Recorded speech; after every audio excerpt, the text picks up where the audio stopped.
What's happening? Well, I got a message this morning from my neighbor at the camp. He shot a 234-pound bear. No kidding. Yeah, I think it was last night, Paul. Wow. He had. Do you have any pictures? I do have a picture of it. Give me one. I'll put it up. Okay. Yeah. Ask him if it's okay. Yeah, I will. But send me the picture anyway. I'll give you the picture and then I'll send him a text and see if I can use the.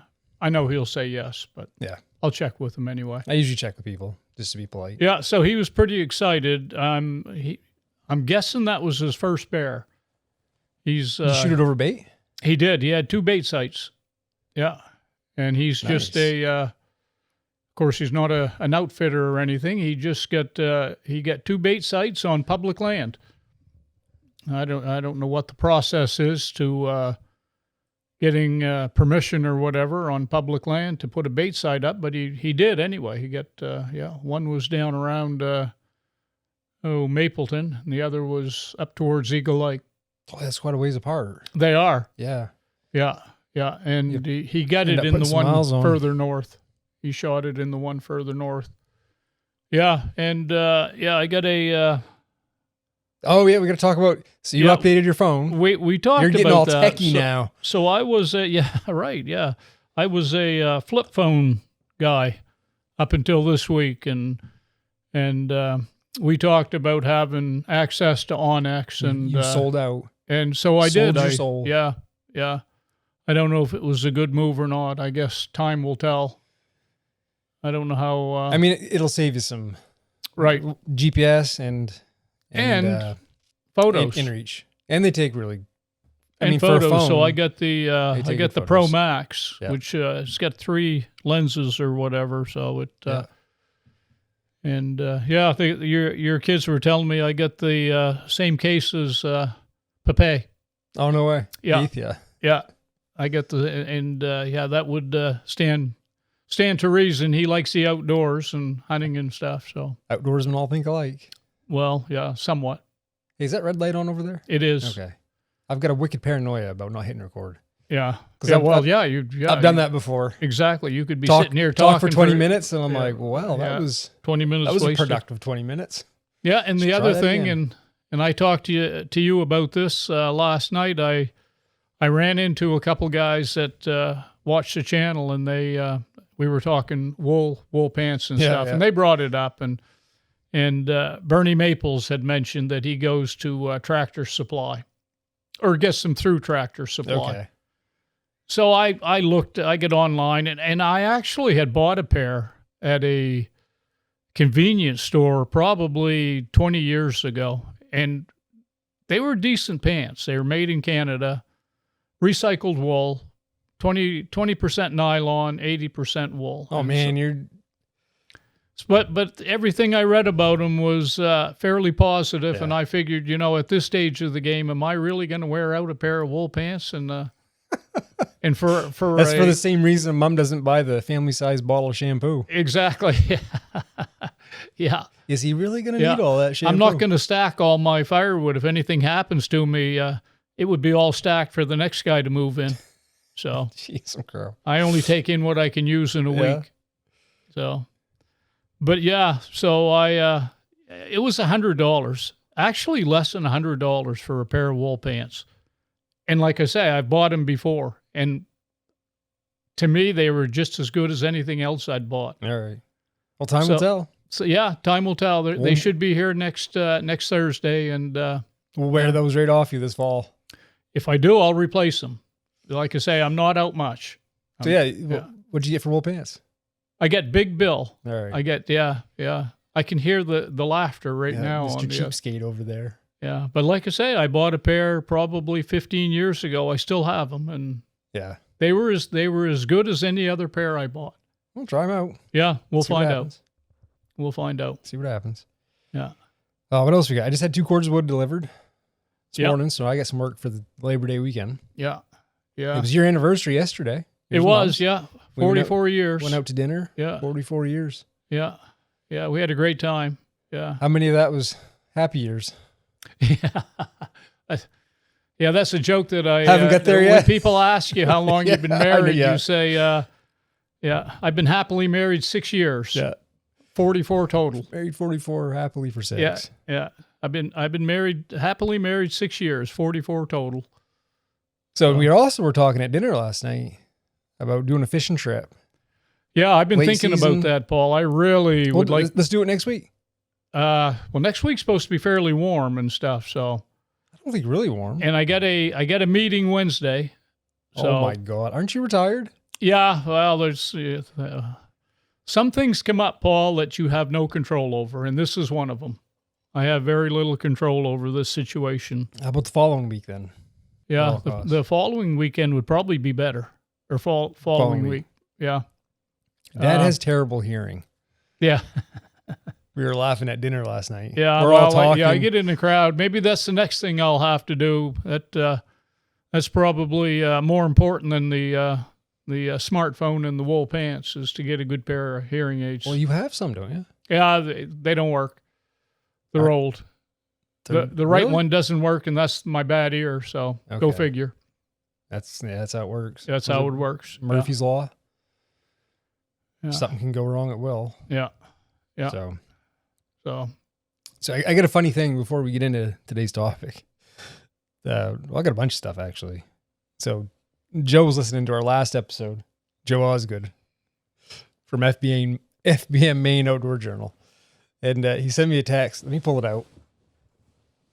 So he asked AI something. And I was laughing. I don't know what makes him think of something. He's hilarious. Joe's a funny guy. So I get a text that says, do you want to tell Mark or should I? And he's laughing. So, and this is a good example of how AI is limited by what's out there for information. Right. So he asked, I'm not sure what he was using. It doesn't look like, maybe it was Grok from X. Yeah, it looks like Grok. Anyway, he goes, who is better at deer hunting, Paul or Mark from the Maine Outdoor Enthusiast YouTube channel? You ready for this? It is not accurate. So it says, Paul is better at deer hunting. He harvested a 250 plus pound buck in 2003 during a multi-day tracking adventure in northern Maine. In northern Maine's low deer density areas, emphasizing the importance of snow for success. In comparison, Mark harvested a 200 plus pound buck in 2024 during the peak rut, marking his first sighting and harvest of the season. Paul, with his lifelong passion for hunting, appears more experienced and is featured as a prominent expert in the channel's content and external podcasts. Wow, yeah. So you see how... I think that's pretty accurate. That's not accurate at all. Huh? You've got a lot more experience than I got. Well, yeah. And you've shot more deer. I just have more years. I don't know if that correlates into experience, Paul. So I have more time invested in it, but that doesn't always mean that you have more, I guess. I told Joe, I said, shows you how wrong AI can be. Yeah. I said, that's freaking hilarious. Yeah. So I'm not sure what possessed him to do that.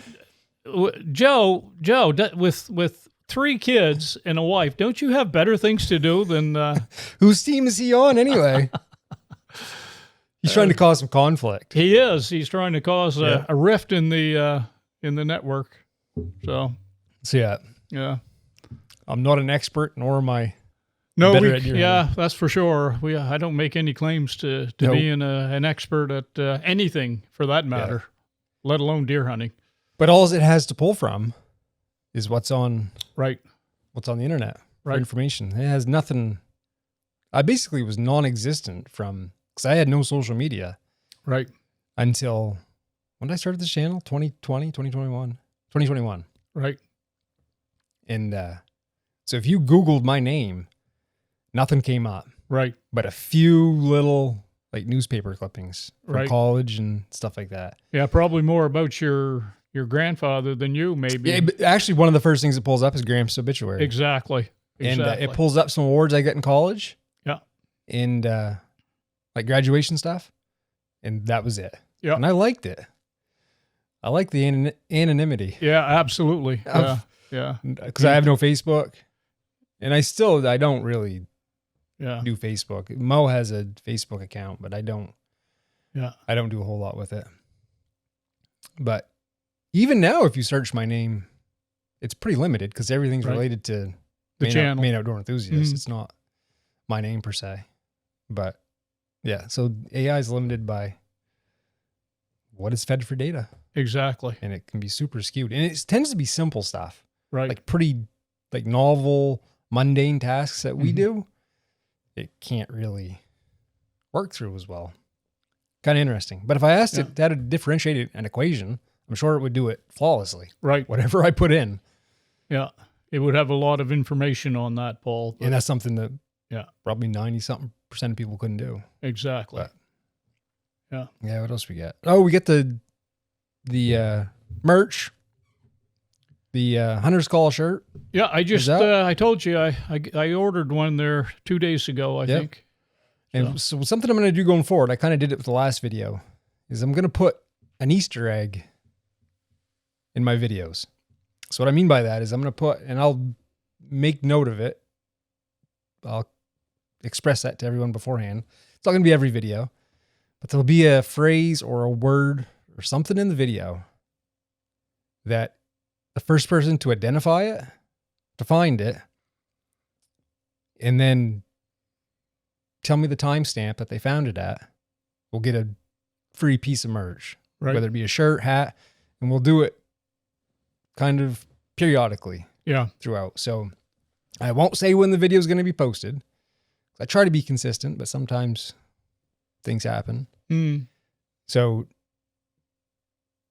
best bet is people that have notifications on is they'll know when a video goes up, and it'll be noted if there is an Easter egg hidden in the video. And you find the phrase or the word, whatever I decide to do for that particular video. I'll make them pretty easy at first, and we'll get progressively harder over time. I don't want to be so impossible that no one can find anything, but something fun. You can't do it. Yeah, I figured I was excluded from the game. Yeah, so find the word and the timestamp that you found it at. Yeah. If you're the first one in the comments. They do that in the Northwood Sporting Journal. They put a little moose icon. And oh, do they really? Yeah, and I read that. You've never found it? And I've never really looked for it. Okay, I didn't know they did that. But I've never stumbled across it by chance, Paul. Huh. And I read it pretty much front to back. Think about how easy it would be to get lost in the pages of advertisements in print. Yeah. There's a lot of stuff to go through. A lot of things going on in the page. Yeah. Yeah. Marty the Moose, I think, and you try to find it in the somewhere buried in the magazine. All right. So, and I've never seen it. I've never Weird. found it. Yeah, and you read it. I read it every month. Actually, you were featured in last. Yes. Was it last month? Yes. Yeah. I took a picture of you in the canoe. Yeah. We were on a quiet pond fishing. Yeah. They had 2 pictures in there. Yeah. They have a monthly where, give us your best shot, and you're holding the paper in different places and stuff. Yeah. And we did it on a remote fly fishing pond. I kind of just turned around there and snapped a picture of you. And came out pretty good. Yeah. Came out real good. Well, we better quit dragging our heels here. Yeah. We're going to be 2 hours into this thing before we even talk about. It's that time of year preparing for deer season. And just put a video up on kind of shooting. Was shooting the 22. That 552 Speedmaster's a freaking blast to shoot. Yeah. Holy cow. It's a lot of fun. Yeah. And easy to shoot, and it doesn't fatigue you. Easy on the wallet. Even if you it's not that my deer rifle kicks all that bad. Yeah. But it just, the percussion from it kind of rattles your head after 20 shots. Yeah. It's loud. It wouldn't be much fun to shoot 20 shots out of it. No, I did it through the pump, and those pumps kick like a mule. Yeah. At 30-06. Not really, and I get really relaxed when I shoot. And I think I've told the story. It's kind of funny. I was down there really trying to make sure everything was on, because I had a new peep sight and scope. So I was taking my time, kind of seeing how different ammo shoots through it, and super relaxed, right? Just kind of letting nice easy trigger pull and being surprised by the gun going off. So I did that through a box of shells. And the next day I go to work out, and I think I was doing some overhead presses. I was like, man, You could feel why it is in my your right shoulder. bothering me so bad? Yeah. It was pretty bruised up. So did you shoot different brands of ammo, Paul? Did you try Through the 30-06? Yeah. Yeah, I just wanted to see. I had some, what I have? I had Federal in Winchester, I think. Yeah. Didn't notice that much of it. And I had some different, Yeah. I had some different grain bullets. Yeah. And it wasn't anything crazy. Yeah. I was pretty much, I don't know, that was, what, a year or two ago? I'd have to watch the video. I had, shooting mine, I had better luck with the Winchester PowerPoint there, the whitetail. Okay. Yeah. You know what? So those don't shoot good in my semi. Oh, no kidding. Yeah. They're kind of all over the place. Yeah. Quite high, actually. Yeah. I was talking to Keith about that. And I think I use those in my semi, and I have better luck. Yeah. I've got a 742, and I think I have better luck.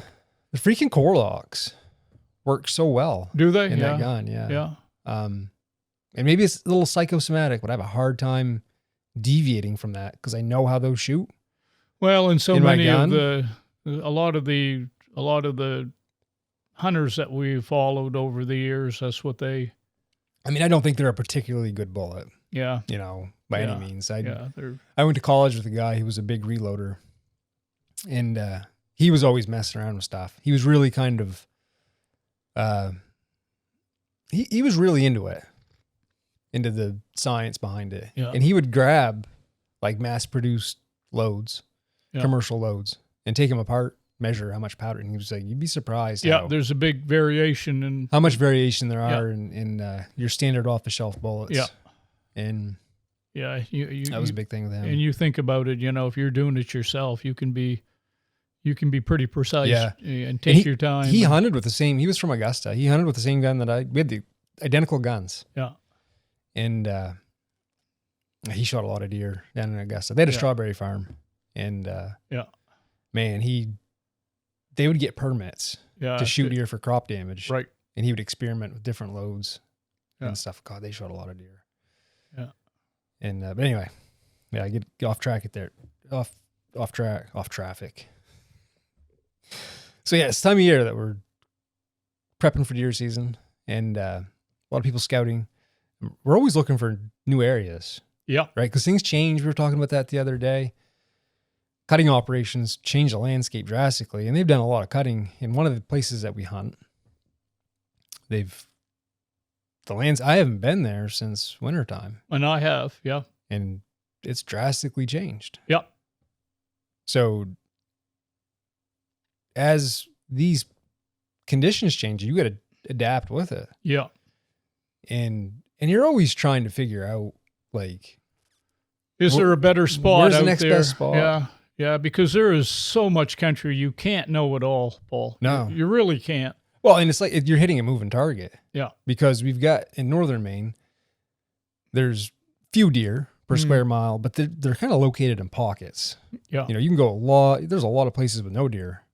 Yeah. Where you could just waste an entire season. Yeah. Sitting someplace if you don't do your homework, and your chances of shooting a deer are basically going to be zero. Yeah. So we're going to talk, what are the things, how do you plan for trying to find a new spot? What do you look for? What do you, what are your goals? Any thoughts? Well, the first thing, if you're going to, when you go into new areas, and a lot of times, Paul, you and I, we scout on the fly right during the hunt. Yeah, because you're usually waiting for snow. Yeah. Yeah. Well, I mean, yeah. Hunt, like last year, we scout at the same time. Yeah. One of the things is, just sign on the ground. If scrapes are usually pretty prevalent, in the fall, and you're looking for fresh scrapes and just tracks. You're checking roads and looking for tracks and stuff. Yeah. You incorporate some trail cams in there too. If you do see a place where, there's a lot of tracks or whatever, or more tracks than usual, you might find a trail that you can throw up a trail cam on and see what's there. And that's always interesting. But yeah, we kind of do it on we haven't scouted at all this year. No. We haven't been in the woods at all looking for. We will. Yeah. Maybe maybe next week we can go out and poke yeah. around. Set some cameras out. Yep. Yeah. But yeah, there is up here, Paul. When you go to different places in the country, people hunt the same blinds and stuff in fields and every year and over crops and stuff. And deer behavior is a little different in those even around here in populated areas. Yeah. There's a difference to how the deer behave. Yeah. One of the kind of the wild card deal is you can get into an area, where there's a hot doe or whatever, and all of a sudden it seems like every deer in the country is. Yeah. I think that's what you did last year, or what we did into an area, and you were seeing all kinds of bucks, and I'm wondering if that area really wasn't all that, what it appeared to be, or was it the fact there was a hot doe in there and it drew in some deer because that seemed to be a pretty good place to deer hunt at that time. But that all came to fruition from a little bit of experience. Yeah. And then just being there, kind of searching around or plant. And that was a place I was going to go into once we had snow. Right. To really kind of see if I could get something going. Kind of, I don't want to say I was saving it for that, but it was kind of like, I didn't want to go in there and just. It was a pretty isolated. There wasn't a lot. We never see a lot of traffic in there, and that may change this year because the road's a lot better going in there. They replaced all the culverts, fixed the roads, and they cut all winter in there. So, and that's why you got to adapt, right? And so one thing that's changed nowadays, a lot of people is kind of digital scouting. So people using satellite imagery like Onyx and stuff. Right. And a lot of people will focus on terrain features. Up here, I don't think that's as significant. No, we don't have the mountains and stuff. That's something, Paul. more applicable to areas that are more mountainous. So you'll find any place that'll funnel deer, saddles. Right. You always hear them talk about saddles and stuff, and we just don't have that. We have a few ridges and stuff, but we don't have anything that a deer can't traverse real easily over, and so. One thing I do look at like if I'll be sitting at camp looking at Onyx, because I'm always trying to find places that are isolated. Yeah. Like, because one of my biggest goals is trying to get to where people probably aren't going to be. I just like to be alone. Yeah. Like I just like to I'd rather be in a place where there's very few deer, but no people. Right. Than like a ton of deer and everybody's there. Right. That just doesn't do it for me. Yeah. So that's a question I had about Onyx, Paul. Their imagery, how up to date is that? So I have the elite membership. So I think it's every 2 weeks. You can do like recent imagery. It's not as high quality. So the premium is. Yeah. What do you have? I have the premium right now, but I could upgrade. Yeah, I think Big Woods Box has a code for like 20% off. Or they did at one point. That's when I had done it. There may be some other people out there that have basically a coupon code, a discount code you can put in and get like 20% off or 10% off, whatever it is.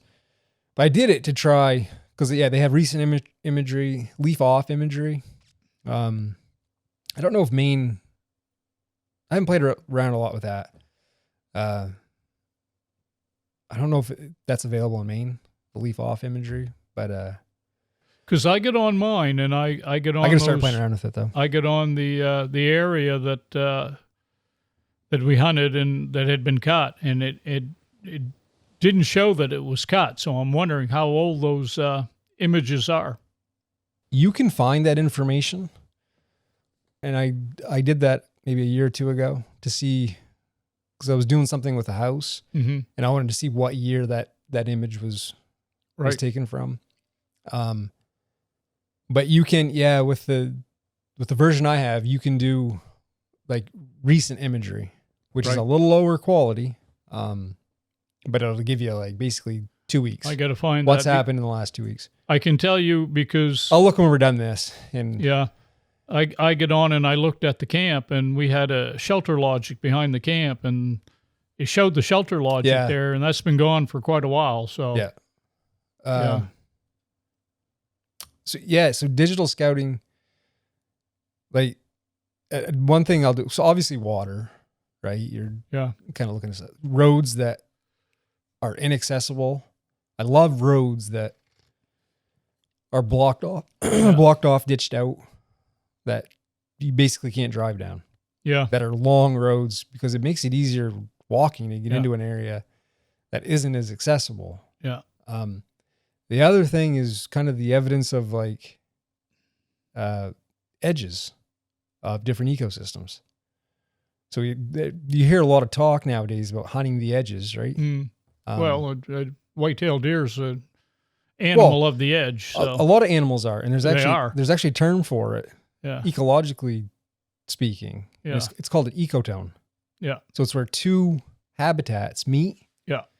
And it's an area of great biodiversity, and it can be natural. So like a lake shore and the forest. It can be man-made. Right. So like a field and a forest, or cut. In our case, a cut in a forest. Yeah. And I always look for that, Paul. I look for cuts that they have skidded a trail into them and cut a block of woods, but they're not accessible with a vehicle. You have to literally hike up the skid trail to get in. And I've always had good luck in those cuts. And basically that's where we hunted last year. Yep. They had a road ditched out, and the only way you could get back in there was to hike in. And so where these two, like the boundary of these two areas, like I said, rich biodiversity and plant life and animal life. And if you think about it, it's kind of the risk reward ratio is beneficial to the species, because let's say like a cot, right, full of food for a deer. Yeah, new growth. Right?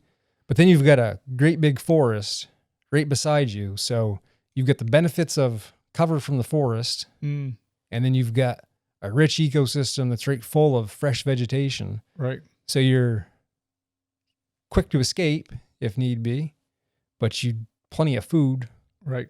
So it's kind of a blend of the two best scenarios. Best of both worlds. Sure. Then also, at least in my experience, is those tend to be the easiest places to walk. Right. When you, like, anytime I'm scouting, it tends to be right along the edge. Yeah. Is easy walking compared to cutting through, the middle of a cut. Right. The same thing. So you talk about the deer that you shot last year. That was kind of a corridor along a stream, and they'd cut. Basically, you can't cut into the stream, so they leave a strip of woods. He was right on the edge of that. And he'd been going back and forth through there. And you find that a lot along streams. Do. Yeah, if I was going to look for a place, if I was going to hang a trail cam, let's say for moose, that's exactly where I would, right along the edge of the mature woods and the cut. Yeah. So if I'm looking for moose sign and I'm driving down the road or deer sign, and oftentimes if I've got a mature woods and all of a sudden there's a cut, I'll stop, and right along that edge is where you'll see the animal sign. And that's why like understanding like biology of whatever species you're hunting can really be beneficial to you, because one, like everyone will say hunt the edges, and then that's as far as they go. Okay, I'm going to hunt the edges because that's where a lot of animals hang out. But when you start to kind of tease apart, like why are the edges so good to hunt? And it can kind of open your mind, it can expand that to basically you can utilize what you know in other areas. Mm-hmm. So like understanding the biology of whatever, even people will find biology boring, but it actually, the more you learn about that animal, you can start making much more educated decisions. Right. when you're deer hunting, and it's making sense. You know, it's not just because you heard the term and that's what you're going to do. Right. You can extrapolate that to other areas. Yeah. So I know people find biology boring, but it can be beneficial to know what you're. Yeah. And most hunters, they're inquisitive, as you know, they want to go a little deeper than, like you say, they want to know about the animal, what makes them tick, and as much as you can know about it. Yeah. Yeah. So like, and I always think of it, so streams, those little buffer strips, like they're much easier to walk in. Yeah. And think of the buck I shot 2 years ago, that big buck. He was down in the edge of a cut. We did not drag him out of the cut. Nope. We drug him straight over to a stream and then followed that strip of woods up to the road, because it was much easier walking than trying that cut was terrible. Drag that buck through a cut. It was a war zone. Yeah. And so I like spots like that. Yeah. So. And they had, and I don't know if I told you this or not, because we come out in the dark, but I've been down in there. They had pulled a moose out of there. Same thing. Yeah. Well, remember I told you I had gone down in there and I all of a sudden was seeing, 'cause along that edge, there was an old road. Right. That was actually harder to walk on that old road than if you just went into the woods. But I could see where someone had caught blowdowns. Yeah. So my first thought was, there's a bear bait down in here. Yeah. Because it looked like a pretty good path. Yeah. But I get going in deeper. I'm like, this is too far. This isn't going to a bear bait. Yeah. And I went in and right in the cut off it must have been a buffer moose. strip, off the buffer strip, right in the cut. There was moose hair everywhere. They had shot a moose in there and quartered it out. They had to break it down. Yeah. They didn't pull it out whole. So yeah. So that was. You get curious. You're like, oh, what is this? Yeah. That's a fresh. Why? Yeah, they cut a few saplings too and stuff. And why is that done? Yeah. Down in here. And and like I said, I found where they killed the moose. There was hair and stuff in there. Of course, there was no remains left, but the hair. That reminds me of another point. So like scouting, we do a lot, during the season. And, as we're waiting for snow and kind of just getting in the woods, and because nothing beats like actually being there. You can look on a digital image all you want, but once you get there, it can be a different situation than what you think you see. Yeah. I usually will put forth a plan. Like if we separate, I'll be like, okay, I'm going to go down and at least a half a day plan. Like I'm going to go down and do a big loop. I want to check out this area and that area, and I'm going to do a big loop around and cover some ground. But very seldom do I end up doing that because I get so stinking curious with stuff. Right. And you end up getting down and you're like, well, that looks kind of interesting over there. I want to, I don't know how many times you've been like, oh, I'm going to go over this way and do a loop. And then like an hour later, I can see your hat down below me or something. I'm like, well, that's a weird loop. Yeah.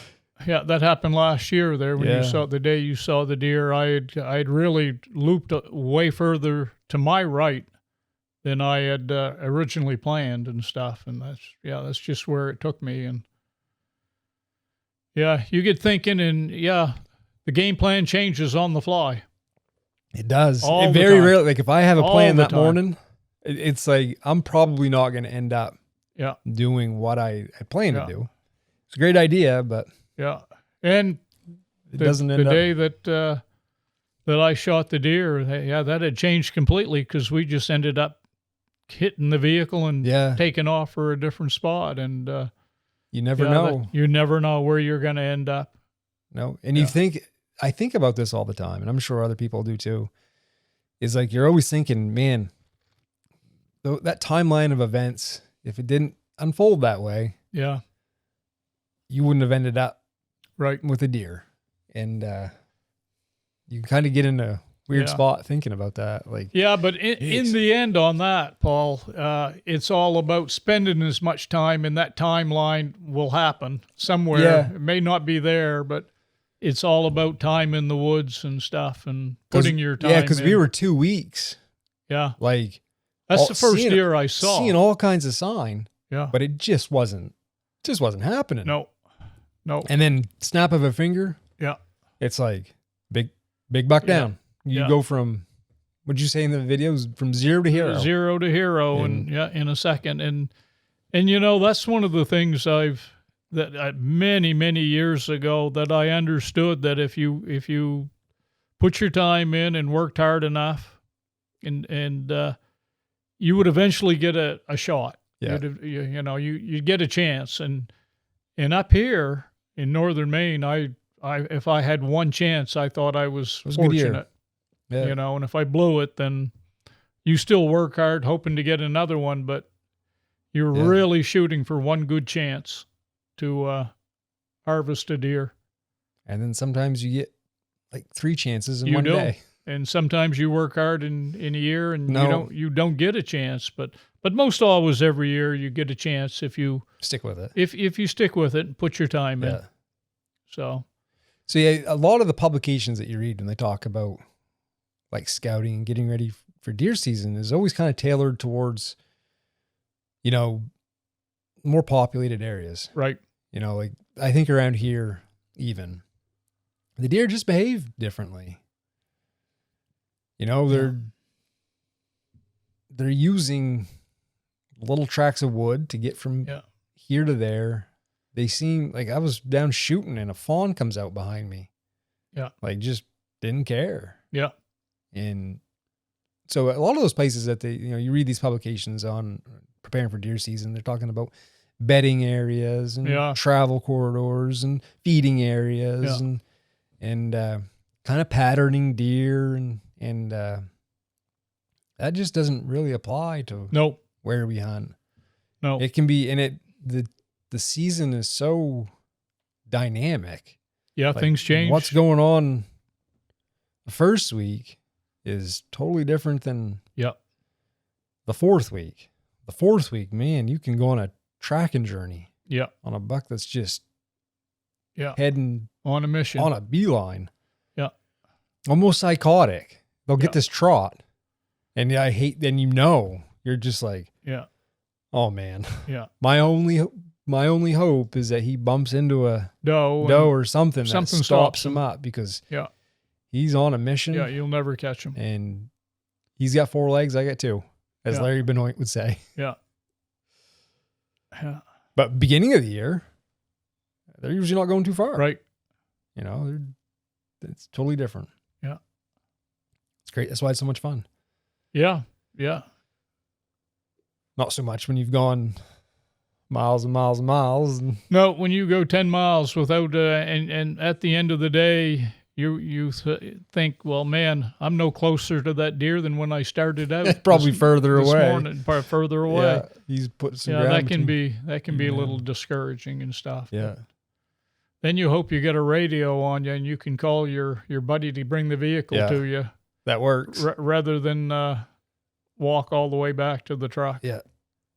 So another thing that I'm always thinking of too is like, you find these spots or whatever, you find, you get some kind of secluded areas and you think you kind of got, you're unique, you're the outlier. Yeah. And every now and then someone else has the same game plan, and it can be a little disheartening to show up and you're like, someone else is doing the same thing.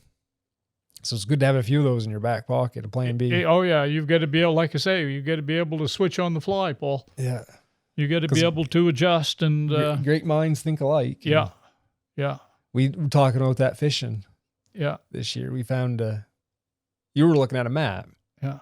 You're like, I think if we walk down in here, the road gets pretty close. That might be a good access point. And all I was looking at, I got the map out, Paul, and I was looking for a bend in the river, a really good bend in the river, which to me would indicate a deeper hole. Yeah. And no idea anybody had ever fished this place. Had no idea. Never heard anything about it. So we did. We located a place on a map, and it was remote. It was tough to get to. And said, well, now let's look and see where the nearest road is. Yeah. What's the easiest way to walk in there? And we located on the map what we thought was the easiest access, and lo and behold, there was a trail beat right down. We weren't as smart as we thought we were. Well, we were smart. We were. Yeah. But somebody was just as smart as we were. Yeah. Or many people, because that trail was cut. It was cut and it was beat right down. Yeah. And that that doesn't make you feel bad. That makes you feel good that you put that all together on your own. And it was a really good plan. The only problem is other people had the same plan and had fished that place out pretty good. It been fished pretty hard. And we did catch fish there, but So it's not always a bad thing, because sometimes, you get this spot and you're thinking, oh man, it can be easy to get discouraged. Yeah. Sometimes it can be serendipitous. Just look at Rob Kilcollins. Yeah. Last year. Yeah. Right? A perfect example of he didn't let it. It would be very easy to be like, I'm going home, screw this, and be all ticked off. Yeah. And he didn't. Went to plan B. Biggest deer in the state. Shot the biggest deer in the state. Yeah. Just like that. And I think of another time, Paul, and this one was related to deer hunting, and we were in past a gate, and we had gone in and then gone up a side road to the left, and it's where we saw all the partridge. I think we saw a flock of 20-something. Yeah, easily. But there was a corner of that road, not far up there, that there was always deer sign on it. Yeah. And we're looking at it, and we actually hunted there a little bit. We didn't put a lot of time in there. We just didn't have the time. It's a long way from here. But so we went into the woods, and what do we see? An old deer stand. A deer stand right there. Yeah. And you're going, we of course, any good deer hunter would have, that corner right there had a lot of deer sign on it and some good deer tracks. Yeah. And we weren't the only ones onto that. That confirms what you thought. That was an old stand. That was an old stand, but, Yeah, I'm sure they shot some deer there. We weren't the first. No. Yeah, that road, that was good. Man, we shot some birds on that road. Yeah, we did. Holy cow. Yeah. We come down around a corner, and it was, well, from what we could see, looked like quite a few birds. Yeah. And as we got shooting, they just started popping up everywhere. I walked in the woods to collect my birds that I'd shot, because we both limited out on that flock. Yeah. And you talk about, I don't think we'd shot a bird yet that day, had we? I don't think we had. Talk about your lock turning just like that. I'm collecting all my birds. Yeah. Shot my limit. Yeah. And they're in the tree looking at me. They're running on the ground. And I was on the other side of the road, and same thing. We both were shooting. Yeah. Trying to keep count of how many birds we got. That was probably the biggest flock of birds I've ever seen. That was the biggest flock I'd ever seen, Paul. I always said there was probably between 15 and 20 birds there, that at least. Yeah, they were all over the place. Yeah. So you go from no birds to, well, it's time to go back and take the rest of the day off. Yeah, those are good days. Yeah. That's one of my favorite parts about bird hunting is going back to camp, being successful, maybe frying a few wop. Speaking of that, now we talked about Gunner shooting the bear. He sent me some photos there. He saw 4 moose, and he said he saw a bunch of birds. No kidding. And he took some pictures. So I mean, it really seems to be who you talk to right now. Yeah. Like some are saying I haven't seen a bird all year, and others are saying I've seen. Yeah, Gunner said he saw some birds and stuff, and I said, well, that was good. I sent him a message. That's good to hear about the birds. I said. Yeah. So, yeah. Yeah. It was funny. I was watching a clip of, I think it was like Tucker Carlson's podcast. And I just happened to see something popped up on YouTube, and they were talking about bird hunting. And he likes to grouse hunt. Yeah. In Maine. But he made mention he'd never shot a limit of birds. And obviously he's probably a grouse hunter versus because he's got some dogs. Exactly. He's a grouse hunter, not a partridge hunter. Yeah. But he was talking about the difficulty of shooting a bird on the wing. It's very difficult up here. How quick? I mean, they go from on the ground to gone. I think they reach full speed in about 3 feet. And you want to talk about a good way to practice for deer hunting. Yeah. Man, you consistently pick partridge out of Yep. the air in the woods, Yeah. especially if you can get some doubles. Yeah. Like, I've never shot a double Yeah, you're out of on the it. air. I mean, one on the ground, one takes off. And shoot Oh that yeah, one I've out of done the- that, but not yeah. two flying at the same time. There, I've never. I'm trying to think if I think I have. Yeah. I think I have. Yeah. I talked to a guy, Paul. I may have fired 3 shots. But Yeah. They had back a when I had camp. a semi. They had a camp in the woods, and I had met him somewhere up there. We were bird hunting, and I think he either told me he had never shot a limit of birds up there. Oh or- yeah. Yeah. They had a camp, and it was not on a body of water. It was a hunting camp right in the woods, and that didn't surprise me there because getting a limit of birds in that area can be pretty tough. You can see a lot. You can see a lot of birds, but yeah, getting them to stand still long enough they're pretty skittish in Pretty that sharp. area. So Yep. So yeah, that's our approach to the deer season.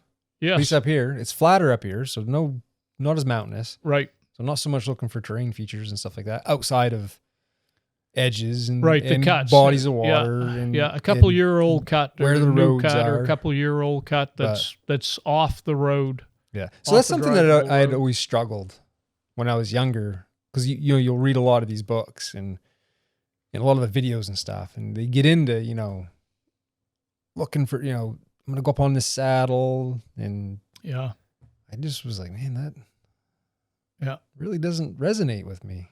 right. And the older I got, and you start to realize why. You understand why? Yeah, that's Yeah. more applicable to where there's mountains and stuff. Yeah. Elevation too. You'll hear people talking about, oh, I'm going to X number of, that's not here. A few little bumps in the landscape, but nothing. Yeah, you got ridges. Like Yeah. I say, you got some ridges, but there's nothing that would divert a deer, that, Yeah. like water would or right. stuff like that. Yeah. So, Yeah. Anything else you do? no, I Practice with your gun.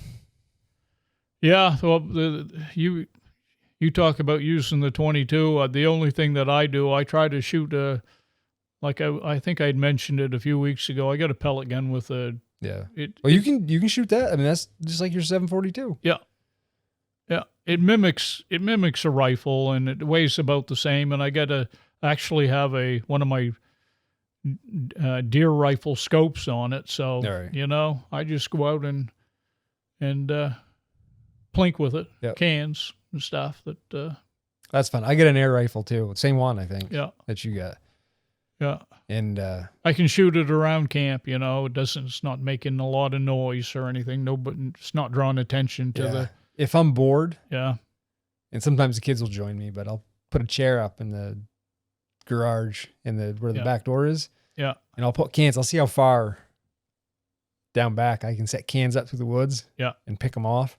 Yeah.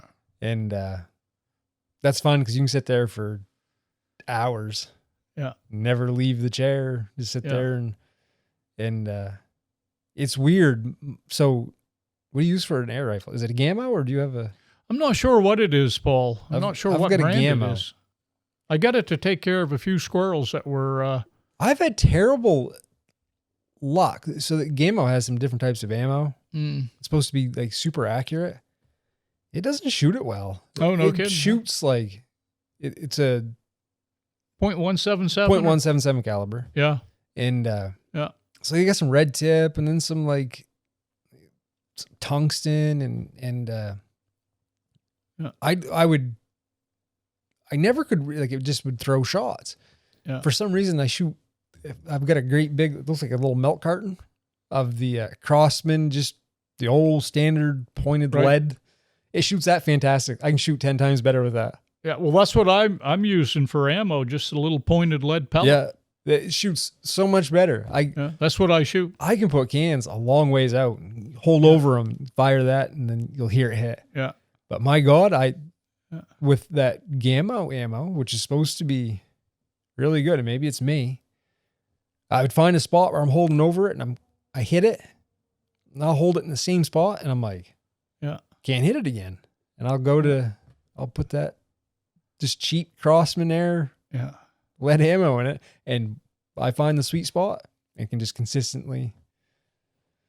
So I don't know, it's something weird with, but it's fun. One of the things I did, Paul, and I kind of thought, it was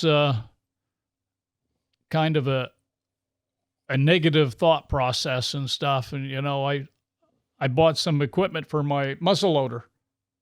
Oh, yeah. I bought some pellets and stuff, and I'm going, how much confidence do you have in your rifle season when you're already, 2 months before the season starts, you're planning already, for your you're already planning on muzzle loading and stuff. But it's not the reason I did it was my powder, my pellets were so old, and I think I missed a deer there a few years ago, and I think it was the powder. And so I bought some new pellets, because if you wait until the middle of November or whatever, it'd be slim pickings. The stuff is gone. Yeah. So I thought, well, buy it now, Mark, and if hope you don't have to use it, but you'll have it if you need it. So when I got that muzzleloader, I got it for Christmas from you guys. Yeah. And I was kind of laughing. We got the same one. I'm like, it's great to get a gift that you hope that you really never use, that you really never plan on using. Right. Yeah. My plan is to never have to use this, but we've used them. Yeah, Mom pulled a fast one on you. You remember that Christmas? Yeah. So you thought, she got the muzzleloader. Yeah. She'd ordered 2 of them. Yeah. So you saw it. Yeah. You didn't know there was 2. No. So she pulls it out or whatever and hands it to you. You're like, no, this is his. Yeah. She was like, no, his is right there. Okay. Yeah. She's like, what? Yeah. So we both got muzzleloaders that year. Yeah. I knew we did the same year. Yeah. I haven't used it a lot.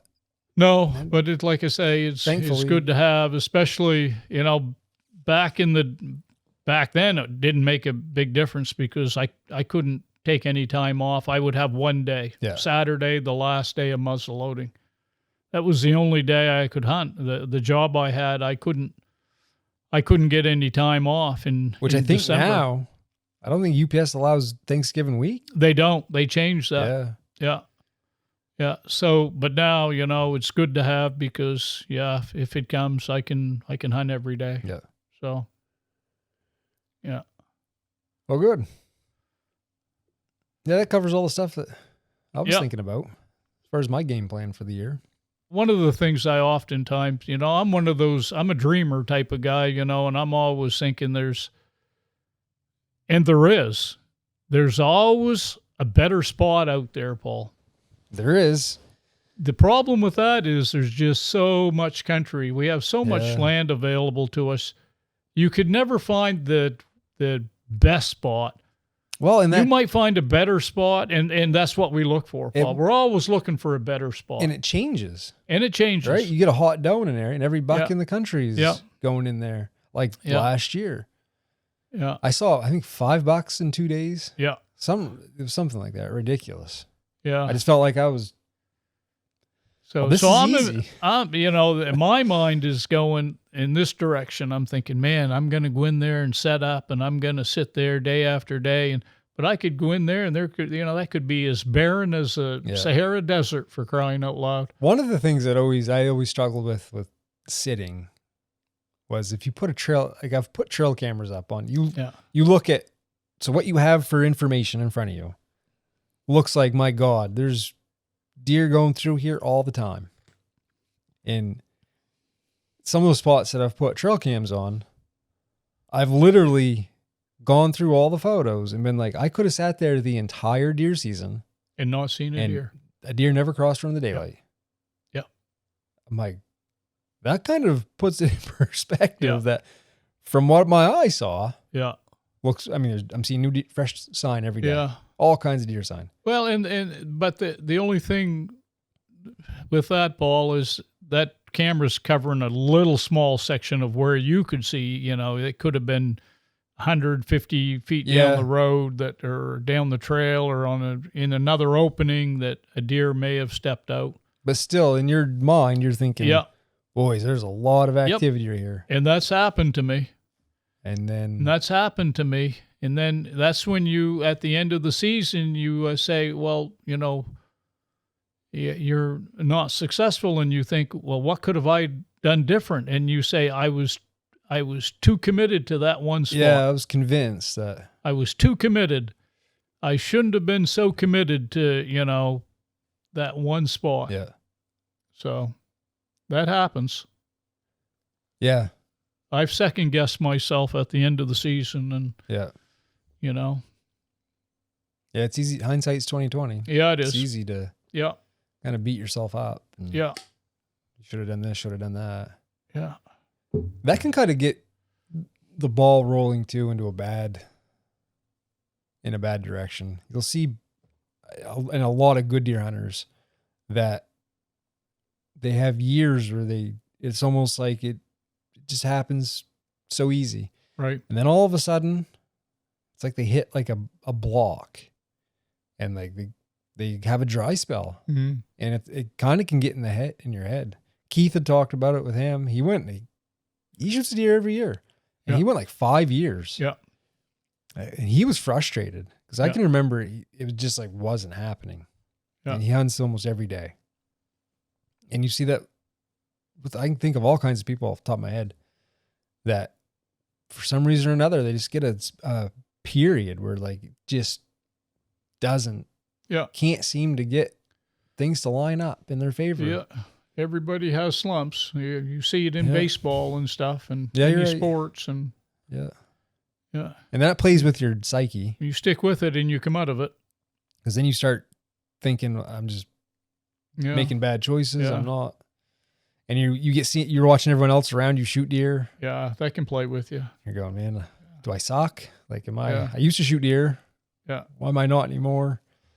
Well, he's getting plenty the last few years Oh, yeah. anyway, so Yeah. yeah, he's made up for it. So you try harder, which then Yeah. can sometimes be counterproductive. Yeah.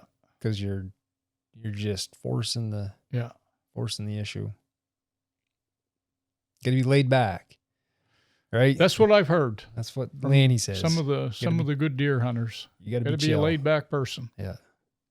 But let it come. which to I you. really don't do good at. So I've gotten better at No. it. Age will do that Yeah. to you. I definitely am better at it now, Yeah, age will slow you down because I just enjoy so much of the process. Yeah, about it that yeah. it's like I yeah. I Even want to if you shoot a don't deer. Yeah, I don't want to shoot a deer early. right. Like, it's hard to watch everyone hunt all season long, because there was a few seasons there back to back that and it happened with high school. Yeah. There was a lot of deer camps I didn't get to hunt because I'd shot deer early. Right. And That was one of the things I thought of, Paul, when we talked about getting experience. And I had mentioned that, under the best circumstances, a guy like myself that had a job, you might have a week to hunt. yeah. And imagine, and so how good can you be at something when you have 6 days a year to do it? I had an unfair advantage though, because I had like 7 guys. Yeah. That were all really experienced. Yeah. And then I was in the middle of 7 guys that all knew how to deer hunt really good. Right. And so it was like having like just all kinds of the stories when you come back to deer camp at night. I mean, they're so vivid in my mind when I was 10 or 11 years old. You've got, how many, what was there? 6 guys? 7 guys? There was as many as 9, Paul. But not I think including we had me. as many as 9 people up there, and that would include you. So we'll say 6, 7, or 8 guys that all individuals, all have their own and all hunted pretty hard. ways to hunt, and all were really good. Yeah, they all hunted hard. Because they all, like I said, they all had their own. And I think that's where I'm always big on, like, people really finding, like, running their own race. Because you had a camp full of guys that really, I think, all ran their own race really well. Yeah. Like, Dale was super patient. Yeah. Right? That guy could find a spot and commit to it all week long, and he would shoot a deer. Yeah. Kevin was like that. Yeah. Derek was a little more like He was a wanderer. go with the flow. Yeah. Yeah, he liked to move and stuff, but he really didn't. He wasn't a tracker, but he liked to move and stuff, and he always did well. Derek always did well. So, he might sit sometimes, or he might he'd go Lord knows where. Yeah. Dean was a heck of a deer tracker. Yeah, he was. He was tough. He was in good shape. Yeah. He was in really good shape. Yeah. Joe, he Yeah. shot all kinds of deer. Who else was up there? Jody? Yeah, Jody. You know, just, yeah. So as a 10-year-old, I had kind of an unfair relative to other people. Yeah. Kind of Yeah, like unfair I never advantage. experienced that, Paul. No, that's for sure. I get the fast track. Yeah. But getting back to that, so you get, a guy like myself, you get 6 days to hunt. Imagine you go out the first day and you shoot a deer, you're done. You hunted one day, Not a lot or of maybe a few hours. Not a lot of practice going in. Not a lot of time in the woods. I mean, you can go out and spend time with other people, track with other people, which we've done. Yeah. Spend time in the woods, not carrying a gun, but or go bird hunting or something. And but yeah, you shoot. It's one and done. Yeah. And you can shoot a deer the first day, and you can't. One day's experience in a year is not a lot of practice, not a lot of especially experience. if that just happened under. I mean, sometimes you're just lucky. Yeah, like it just happens. Yeah, it happens. And what do you get out of it? Yeah, long term, it's like, well, I shot a deer, but it just kind of happened. Yeah. So, alrighty, I guess we'll call that a day. You gonna be around next weekend? We're actually shooting this early because you're going away this weekend. Yeah, I'm going away this weekend, and I'll be around the following. We usually shoot on Sunday, but today's Friday. Yeah. So you give me a couple extra days to edit to get it ready. Usually I'm flying by the seat of my pants. I'm like, I got a couple hours to get it done, do the video and get her up. So, and now I get a couple days. There you go. Which I'll probably end up waiting until a couple hours before I plan on post because I procrastinate. Yeah. So, alrighty. All right. Well, I hope someone finds it helpful or at least entertaining. Yeah. Until next time, get outside. It's good for the soul. See ya.